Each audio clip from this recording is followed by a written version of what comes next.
ആരോഗ്യമൊക്കെ എങ്ങനെയുണ്ടെന്ന് ക്ഷേമം അന്വേഷിക്കാനായിട്ട് വന്നാ? അതെ, കുഴപ്പമൊന്നുമില്ല, നല്ല സുഖമാണ്. ലൂർദ് മാതാ കെയറിൽ ഇങ്ങനെ കുറെ നാള് മാസങ്ങളോളം ഉണ്ടായിരുന്ന, ഇപ്പോഴും ഇടയ്ക്ക് ചെക്കപ്പിനൊക്കെ വന്നുകൊണ്ടിരിക്കുന്ന പ്രിയപ്പെട്ട റാഫേലിയേട്ടനുണ്ട്. അപ്പൊ റാഫേലിയേട്ടന്റെ രോഗത്തെ സംബന്ധിച്ചും അതിന്റെ വിശദാംശങ്ങളെയൊക്കെ സംബന്ധിച്ചൊക്കെ നമുക്ക് പുറകെ കാണാം. കുറെ പേരുണ്ടല്ലോ, എല്ലാരും ഇതിന്റെ അകത്ത് തന്നെ ഉള്ളവരാണോ? അയ്യോ, അങ്ങനെ ഒരു കുടുംബം കാണാനായിട്ട് അല്ലേ? സ്തുതിയായിരിക്കട്ടെ. പലരും പറയുന്നത് കേട്ടിട്ടുണ്ട്, എൻ്റെ ജീവിതത്തിൽ ഇങ്ങനെ ഒരു അത്ഭുതം സംഭവിച്ചു, എൻ്റെ ദൈവം ശരിക്കും ഇറങ്ങി വന്ന് എന്നെ രക്ഷിച്ചു എന്നൊക്കെ. അങ്ങനെ ഒരു അത്ഭുതം സംഭവിച്ച് ക്യാൻസറിൻ്റെ 4ാം സ്റ്റേജിൽ നിന്ന് സർവൈവ് ചെയ്ത് ഇന്ന് നമ്മുടെ കൂടെ നിൽക്കുന്നതാണ് നമ്മുടെ റാഫേലിയേട്ടൻ. റാഫേലിയേട്ടനോടുള്ളത് റാഫേലിൻ്റെ വൈഫാണ്. അതിൻ്റെ ഒരു പേരെന്ന് പറയാം, ലൂസി. എന്നാണ് ലൂർദ് മാതാ കെയറിലോട്ട് വന്നത്? ഒരു 3 വർഷമായി കാണും. ഇപ്പം പെട്ടെന്ന് ഭയങ്കര ആരോഗ്യവാനായിട്ട് നടന്ന അങ്ങ് പെട്ടെന്നാണ് ക്യാൻസർ എന്ന് പറയുന്ന ഒരു രോഗം പിടിപെട്ടു എന്ന് അറിഞ്ഞത്. അത് കേട്ടപ്പം പെട്ടെന്ന് എന്തായിരുന്നു തോന്നിയത്? എനിക്ക് യാതൊരു പ്രശ്നമൊന്നുമില്ല, ഒരു പ്രശ്നമില്ല. കാരണം എന്ന് വെച്ചാൽ ജനിച്ചൊരിക്കും മരിക്കണ്ടേ, അത് സ്വാഭാവികമായിട്ട് നടന്നിരിക്കണം. അതാണ് അതിന്റെ ഏറ്റവും വലിയ കാര്യം. അതാണ്. ഇത് ആദ്യമായിട്ട് എങ്ങനെയായിരുന്നു ഡയഗ്നോസ് ചെയ്തത്? ക്യാൻസർ ആണ് കണ്ടുപിടിച്ചത്? അതായത് മലദ്വാരത്തിൽ നിന്ന് രക്തം പോകുന്നുണ്ടായിരുന്നു. രക്തം പോകുന്നുണ്ട്. ഇപ്പോൾ ക്ലോസറ്റിൽ ഇങ്ങനെ പോകുമ്പോൾ പല പ്രാവശ്യം പോരുമ്പോൾ അതെ വൈഫ് വന്ന് നോക്ക് ആണെന്ന് തോന്നുന്നു എനിക്ക്. അവർ കണ്ടപ്പോൾ ഇതെന്താ ഇത്ര പേർക്ക് ബ്ലഡ് എന്ന് പറഞ്ഞപ്പോഴാണ് ഇത് എന്തെങ്കിലും കൊണ്ട് നോക്കണം. ബാത്റൂമിൽ പോയിരുന്നു, എപ്പോഴെപ്പോഴും നമ്മൾ വിചാരിക്കും എന്തത് ബാത്റൂമിൽ പോയിരിക്കുന്നു, കുറേ നേരം ഇരിക്കും. അപ്പൊ ഞാൻ വിളിച്ച് ചോദിക്കുമ്പോ പറയും കുറേ നേരം എന്നാലും ഇത്തിരി പോകുള്ളൂ എന്ന് പറഞ്ഞു. അങ്ങനെ ഇരുന്ന് മൂത്ത മരുമകള് പറഞ്ഞു വന്നിട്ട് പറഞ്ഞു, ഇനി അപ്പച്ചാൻ കുറെ നേരം അവിടെ ഇരിക്കണ്ട, നമുക്ക് ആശുപത്രിയിൽ പോകാന്ന് പറഞ്ഞു. അവള് നേഴ്സിംഗ് പഠിച്ചിട്ടുണ്ടായിരുന്നു. അപ്പൊ അവള് പറഞ്ഞു നമുക്ക് ആശുപത്രി, അവളാണ് തുടക്കമായിട്ട് കൊണ്ടുപോയത്. ആശുപത്രിയിൽ കൊണ്ടുപോയി, ഗവൺമെന്റ് ആശുപത്രിയിൽ കൊണ്ടുപോയി, മെഡിക്കൽ കോളേജ് കൊണ്ടുപോയി. അവിടെ നിന്നൊന്നും ഇതാണെന്നും പറയുന്നില്ല, ഇത് അല്ലാന്നും പറയുന്നില്ല, അങ്ങനത്തെ സ്റ്റേജിലാണ് ഇരിക്കുന്നത്. അങ്ങനെ പിന്നെ അമല ഹോസ്പിറ്റലിൽ ക്യാൻസറിൻ്റെ ആശുപത്രിയിൽ കൊണ്ടുപോയി. അവിടെ ചെന്ന് അവരിതുപോലെ തന്നെ കുറേ ടെസ്റ്റുകളൊക്കെ ചെയ്ത് കഴിഞ്ഞപ്പോൾ അവർ പറഞ്ഞ് ഇത് ചോദ്യചിഹ്നം പോലെയാണ് നമുക്ക് കാണിച്ചു തരുന്നത്. അവർ ഉണ്ടെന്നും പറയുന്നില്ല. അപ്പോൾ അവർ പറഞ്ഞു മുഴയുണ്ട്, അത് സർജറി ചെയ്ത് നോക്കാമെന്ന് പറഞ്ഞു അമല ഹോസ്പിറ്റലിൽ. സർജറി കഴിഞ്ഞിട്ട് പിന്നെ അമലയിൽ ഞങ്ങൾ ചെന്ന് ചോദിച്ചപ്പോൾ മക്കളെ വിളിച്ച് വിവരങ്ങൾ പറഞ്ഞു ഡോക്ടർ. മൂത്ത മകനും ഭാര്യയും പോയി കാര്യങ്ങൾ അന്വേഷിച്ചപ്പോൾ പറഞ്ഞു ഇതാണ് അസുഖം, വീണ്ടും ചികിത്സ തുടങ്ങണം. അപ്പോൾ എത്ര സ്റ്റേജ് ആയെന്ന് പറഞ്ഞപ്പോൾ 3 കഴിഞ്ഞു തുടങ്ങി എന്ന് പറഞ്ഞു. അപ്പോൾ പിന്നെ നമുക്ക് സാമ്പത്തികമായിട്ടുള്ള ബുദ്ധിമുട്ട് ആലോചിച്ചിട്ട് പിന്നെ കാർഡിൻ്റെ കാര്യങ്ങളാണ് ഞങ്ങൾ അങ്ങനെ RCCയിൽ, എൻ്റെ അമ്മയുടെ വീട്ടുകാർ തിരുവനന്തപുരത്തുണ്ട്, അവർ പറഞ്ഞ് നീ ധൈര്യമായിട്ട് അളിയനെയും കൊണ്ട് പോരെന്ന് പറഞ്ഞു. അങ്ങനെ അവിടെ വന്ന് RCCയിൽ ഞങ്ങൾ കാണിച്ചത്. അവിടുന്ന് സർജറിയുടെ ഭാഗമായിട്ടാണ് ഞങ്ങൾക്ക് അങ്ങോട്ടേക്ക് കഴക്കൂട്ടത്തായിരുന്നു അവർ വീട്.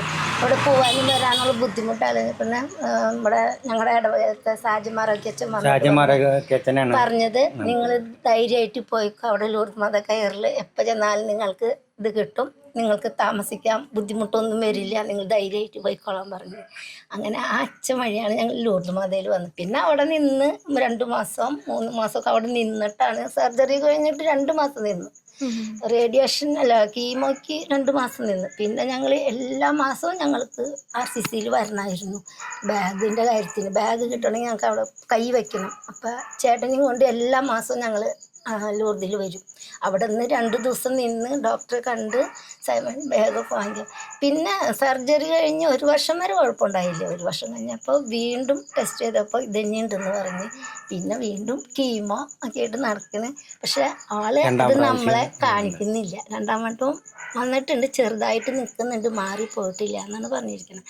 അപ്പോൾ ചേട്ടൻ്റെ ധൈര്യം, ചേട്ടൻ പറഞ്ഞ് എന്ത് വന്നാലും കുഴപ്പമില്ല, നമ്മൾ പിന്നെ ആളുടെ ധൈര്യമാണ്, ചേട്ടൻ്റെ ധൈര്യമാണ് വീട്ടിലുള്ള എല്ലാവർക്കും.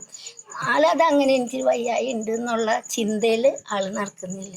വീട്ടിൽ വന്ന ആൾ പള്ളിയിലൊക്കെ പോവും, കാര്യങ്ങളൊക്കെ ഇങ്ങനെ നടക്കാനൊക്കെ പോവും. അങ്ങനെ അതിൻ്റെ വിഷമം ആൾ നമ്മളെയും വീട്ടിലുള്ളവരെയും അറിയിക്കില്ല. നമ്മൾ എന്തെങ്കിലും ചെന്ന് ചോദിച്ചാൽ പറയും എനിക്കൊരു കുഴപ്പമില്ല, നിങ്ങളൊന്നും പേടിക്കണ്ടെന്ന് പറയും. എന്തെങ്കിലും ഒരു ചെറിയൊരിത് കാണും, പക്ഷെ ആൾ പറയില്ല. ആള് വേദന പറയില്ല. ഒന്നാമത്തെ കാര്യം കുഴപ്പമില്ല, എന്നാലും പക്ഷെ ഇപ്പം എന്താ പറയാ, ഇപ്പം ദേഹത്തിന്റെ ഒരു പാർട്ടായിട്ട് തന്നെ മാറിയിരിക്കുമല്ലേ ഈ ബാഗൊക്കെ. ചേട്ടന് അത് കുഴപ്പമില്ല. വേറെ കുഴപ്പമൊന്നും ബാഗ് അഡ്ജസ്റ്റ് ആയോ ബാഗ്? ഒരു പ്രശ്നമൊന്നുമില്ല. അതിപ്പോ ബാഗ് ഉണ്ടെന്നുള്ളൊരു ചില ഞാനിപ്പോ പള്ളിയിലേക്ക് പോകണമെന്നല്ല, ഞായറാഴ്ച ദിവസം മാത്രമേ പോവുള്ളൂ എന്ന് മാത്രം. പിന്നെ അങ്ങനെ അടുത്തുള്ള പരിപാടികൾക്ക് പിന്നെ അടുത്തുള്ള അങ്ങനെയുള്ള ഫംഗ്ഷനുകളൊക്കെ ഉണ്ടാവില്ല, അതിനൊക്കെ അടുത്തുള്ളതിന് അകലെയുള്ളതിനൊന്നും പോവില്ല. പക്ഷെ ഇതാണ് ഇത് ഉണ്ടെന്നുള്ള ചിന്തയിൽ ആള് നടക്കുന്നില്ല. ആൾക്ക് അങ്ങനെ ഒരു പ്രശ്നമില്ല. നമുക്ക് വിഷമമുണ്ട്. എനിക്ക് ചിലപ്പോൾ അങ്ങനെ ആലോചിക്കുമ്പോൾ ഇപ്പൊ ലീക്ക് വരും. ഇപ്പൊ ഇന്നലെ മിനിഞ്ഞാന്ന് ലീക്ക് വന്ന് മാറ്റി, പിന്നെ ഇന്നലെ കാലത്ത് ലീക്ക് വന്ന് അത് മാറ്റി, പിന്നെ രാവിലെ ലീക്കായി. പുള്ളിക്കാരത്തി ഒടി ഒരു ആളൊക്കെ നമ്മുടെ കയ്യാളായിട്ട് തന്നെ കിട്ടിയില്ലേ? നല്ല കയ്യാളായിട്ട് നിൽക്കുന്നത് എപ്പോഴും എല്ലാത്തിനും സഹകരണം. അതുപോലെ എൻ്റെ മക്കളും, എൻ്റെ മക്കളെന്ന് പറഞ്ഞാൽ പെൺപിള്ളേരെന്ന് പറഞ്ഞാൽ മരുമക്കളല്ല, എൻ്റെ പെൺപിള്ളേരാ. മക്കളെന്നൊന്നുമല്ല, അവരൊക്കെ എല്ലാ കാര്യങ്ങളും ഇതൊക്കെ ലീക്ക് ചെയ്യാൻ അവർ മാറ്റിക്കോളും. ഞാൻ എനിക്ക് ഇത്തിരി ബുദ്ധിമുട്ടെന്ന് തോന്നി കഴിഞ്ഞാൽ അവരെന്നെ ചെയ്ത് കൊടുത്തോളും. അതിനും ബുദ്ധിമുട്ടില്ല. സത്യത്തിൽ പറയുന്നത് ആൺമക്കളാണ് ആദ്യം ചെയ്തായിരുന്നത്, ഞാനല്ല. ഞാൻ ലൂർദിൽ വന്നപ്പോഴാണ് ഇത് മാറ്റാൻ പഠിച്ചത്.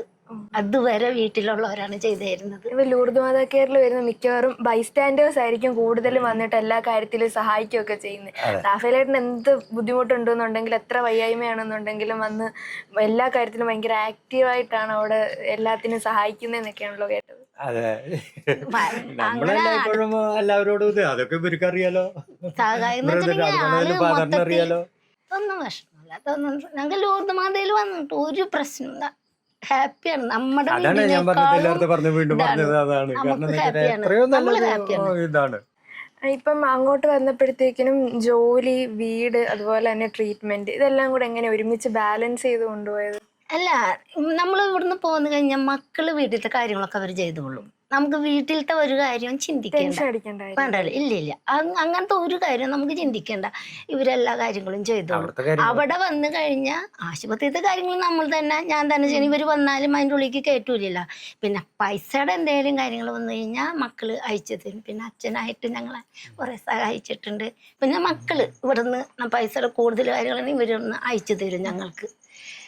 വീട്ടിലത്തെ കാര്യം വെച്ചിട്ട് ഞങ്ങൾക്ക് രണ്ടുപേർക്കും ഒരു ടെൻഷനും ഇല്ല. LMCയിൽ വന്നതിൽ ഏറ്റവും ഭയങ്കര ഫേവറേറ്റ് ആയിട്ടുള്ളൊരു ഓർമ്മ എന്താന്ന് ചോദിച്ചാൽ എന്ത് പറയും? ആദ്യം മനസ്സിൽ LMC എന്ന് പറയുമ്പോൾ ആദ്യം മനസ്സിലോട്ട് ഓർമ്മ വരുന്നത്? ഓർമ്മകൾ എന്ന് പറയുന്നത് അവര് നല്ല രീതിയിൽ നമ്മളെ സംരക്ഷിച്ചു കൊണ്ടുപോകുന്നു, നമുക്ക് കിടക്കാൻ ഒരു ഇടം തന്നു. അതല്ല ഏറ്റവും വലിയൊരു ഇത്. അത് ഒരിക്കലും മനസ്സിൽ നിന്നും മാഞ്ഞു പോവില്ല. കാരണം എന്താ വെച്ചാൽ നമ്മൾ ചോദിക്കുമ്പോൾ തന്നെ നമുക്കൊരിടം അവിടെ ഉണ്ട്. വിളിച്ചു ചോദിക്കുമ്പോഴേക്കും നിങ്ങൾ വന്നോ സിസ്റ്റേഴ്സ്, അതുപോലെയാണ് നമ്മളോട് പെരുമാറുന്നത്. അതുപോലെ തന്നെ നമ്മുടെ ഫാദറും. അതാണ് ഞാൻ ഫാദറിനെ ഞാൻ സ്വർഗീയ അപ്പച്ചനെന്ന് വിളിക്കുന്നത്. ഇവിടെ നിന്ന് ചിലപ്പോൾ 5 മണിക്ക് 5:30 കൂടിയിട്ടാണ് ഇവിടെ നിന്ന് ഇത് പോവുക. അപ്പോൾ 6:10 ട്രെയിൻ വരിക. പിന്നെ അവിടെ നിന്ന് 1:30 അവിടെ എത്തും, അല്ലെങ്കിൽ 1 മണിക്കെങ്കിലും. അത് കഴിഞ്ഞിട്ട് ഓട്ടോ വിളിച്ചിട്ട് അവിടെ ചെല്ലുമ്പോഴേക്കും ഞങ്ങൾ പാത്രമായിട്ട് ചെല്ലുമ്പോഴേക്കും അവിടുത്തെ സിസ്റ്റേഴ്സ് ഞങ്ങൾക്ക് പാത്രം നിറച്ച് ചോറ് തരുന്നു. ഭക്ഷണത്തിന്റെ കാര്യത്തിലൊക്കെ സുഖമാണ്. അവിടെ വന്നു കഴിഞ്ഞാല് ഒരു ബുദ്ധിമുട്ടില്ല. കാലത്തായാലും ഉച്ചയ്ക്ക് നമ്മൾ നേരം വൈകിയാൽ തന്നെ ഞങ്ങൾക്കുള്ളതാണ്. അതുപോലെ തന്നെ ഞങ്ങൾ പോരുമ്പോഴും ഞങ്ങൾക്ക് പാത്രത്തിലാക്കിയിട്ട് തരുന്നത്. ഇത്ര നേരം ഞങ്ങളോട് സംസാരിച്ച് നിങ്ങളുടെ നല്ല നല്ല ഓർമ്മകളൊക്കെ ഞങ്ങളുമായിട്ട് പങ്കുവെച്ചു. എല്ലാത്തിനും ഒരുപാട് നന്ദി. ഞങ്ങളുടെ മക്കളൊക്കെ നന്നായി സപ്പോർട്ട് ചെയ്യാനുണ്ട് ഞങ്ങൾക്ക് എല്ലാ കാര്യത്തിനും. ഒന്നും പ്രശ്നമില്ല. അതുകൊണ്ട് നമുക്ക് അങ്ങനത്തെ ഒരു ടെൻഷനും വിഷമവും ഇല്ല. വയ്യായൊക്കെ ഉണ്ട്, നമ്മൾ തന്നെ ഞാൻ കൊണ്ടുവരണം, അത്രയേ അതുള്ളൂ. പക്ഷെ ഇവർ അത്യാവശ്യം വിളിച്ചു കഴിഞ്ഞാൽ ഇവർ വരും. നമ്മൾ പിന്നെ ഒരു ജോലിക്ക് പോയെങ്കിലല്ലേ നമുക്ക് എന്തെങ്കിലും ചെയ്യാൻ പറ്റുള്ളവർക്ക്. അതുകൊണ്ട് കുഴപ്പമൊന്നുമില്ല, സുഖമായിട്ടിരിക്കുന്നു. ഇപ്പോഴും ആള് നല്ല സുഖമായിട്ടിരിക്കുന്നു. ഓക്കെ ചേട്ടാ, ഒത്തിരി സന്തോഷം. റാഫേൽ ചേട്ടനെ ഞങ്ങൾക്ക് ഇന്ന് അടുത്തിരിക്കാനും സംസാരിക്കാനും ഒക്കെ സാധിച്ചതിൽ ഒത്തിരി സന്തോഷം. ഞാൻ പ്രിയപ്പെട്ട ലിസി ചേച്ചിയോട് ഒരു ചോദ്യം മാത്രം ചോദിക്കുന്നു. എൻ്റെ മുഖം കണ്ടാൽ അറിയാലോ, ചിരിക്കാൻ വളരെ പാടുപെടുന്ന ഒരു മനുഷ്യനാണ് അല്ലേ? അല്ലല്ല, അത് അച്ഛന് തോന്നുന്നത്.